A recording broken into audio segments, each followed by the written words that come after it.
ঈদের ছুটিতে ঘরমুখ মানুষের চাপ সামলাতে কতটা প্রস্তুত সড়ক মহাসড়ক? ঢাকা টাঙ্গাইল মহাসড়কের সাভার ইপিজেড এলাকায় আছেন সহকর্মী স্বপন আহমেদ। মহাসড়কের পরিস্থিতি জানাতে সরাসরি যুক্ত হচ্ছি তার সঙ্গে।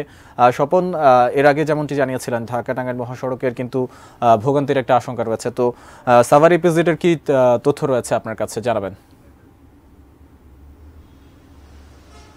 ধন্যবাদ মাহমুদ, আপনি আমাকে যেমনটি বললেন যে ঢাকা টাঙ্গাইল মহাসড়কে ঈদযাত্রার মানুষের যে ভোগান্তি, এটি কিন্তু এই ইপিজেড এলাকায় চোখে পড়ার মতো। এখনো ঈদযাত্রা খুব একটা বেশি শুরু হয়নি, পরিবহন ধীরে ধীরে বাড়তে শুরু করেছে। ঈদযাত্রা শুরু হবে শুক্রবার থাকবে, তার আগেই ইপিজেড এলাকায় বিআরটি এর যে কাজ হচ্ছে এটিতে কিন্তু ইতিমধ্যেই ভোগান্তি শুরু হয়ে গেছে, অর্থাৎ যানজট সৃষ্টি হয়েছে। আমার পিছনের চিত্র মাহমুদ আপনাকে দেখাই, আপনি নিশ্চয়ই দেখতে পাচ্ছেন এখানে বিআরটি এর যে কাজটি শুরু হয়েছে এই কাজের কারণে কিন্তু 3 লেন 2 লেনের যে রাস্তাটি রয়েছে এটি কিন্তু 1 লেন হয়ে এখন চলাচল করতে, অর্থাৎ পিছনে যে যানজটের পরিমাণ সেটি এখনই বৃদ্ধি পেয়েছে। তো সেই হিসেবে বলতে হয় যে আপাতত এই মুহূর্তে যানজট অনেক বেশি রয়েছে। যানজট বৃদ্ধি হওয়ার আশঙ্কা এখানে সবচাইতে বেশি, যেটিতে সবচেয়ে বেশি ভোগান্তিতে পড়বে ঢাকা টাঙ্গাইল মহাসড়ক দিয়ে যারা উত্তরবঙ্গে যাবেন সেই সকল যাত্রীরা, যারা ঈদের ঘর ফেকা মানুষটা যারা ঢাকার টাঙ্গাইল মহাসড়ক ব্যবহার করবেন।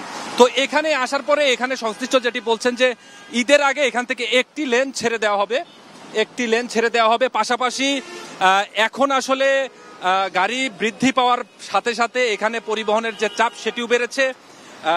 পাশাপাশি ঈদ যত ঘনিয়ে আসছে তত কিন্তু পরিবহনের চাপ বাড়ছে, সেই সাথে যাত্রীর সংখ্যাও বাড়ছে।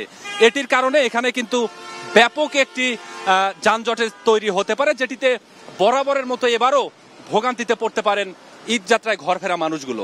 তো সর্বশেষেই বলতে হয় এই বিআরটির প্রকল্পের কাজের কারণে কিন্তু ঢাকা টাঙ্গাইল মহাসড়কের ঈদ যাত্রার ভোগান্তি অনেকটা বাড়তে পারে, শুধু কিছুটা নয় অনেকটাই বাড়তে পারে। তো এখানে যে মাঝখান দিয়ে যে কাজটি হচ্ছে এটি হচ্ছে বিআরটির একটি প্রকল্পের কাজ। এই প্রকল্প সংশ্লিষ্টরা আমাকে যেটি বলেছেন যে দুই পাশে মাঝখানে যদিও কাজ হচ্ছে, দুই পাশের লেন খুলে দেওয়া হবে, অর্থাৎ ঈদের আগে সামান্য কিছু পথ যাত্রীদের জন্য ছেড়ে দেওয়া হবে। তো ঈদের এই যাত্রায় এবারে সাভারের এই ইপিজেড এলাকায় সবচেয়ে বেশি ভোগান্তি হতে পারে শুধুমাত্র এই বিআরটি প্রকল্পের কারণে। এটি আসলে আমরা এখানে এসে দেখতে পাচ্ছি। তো সর্বশেষ এই বলতে হয় এটাই ছিল আমার কাছে এই ঢাকা টাঙ্গাইল মহাসড়কের ঈদ যাত্রা সর্বশেষ।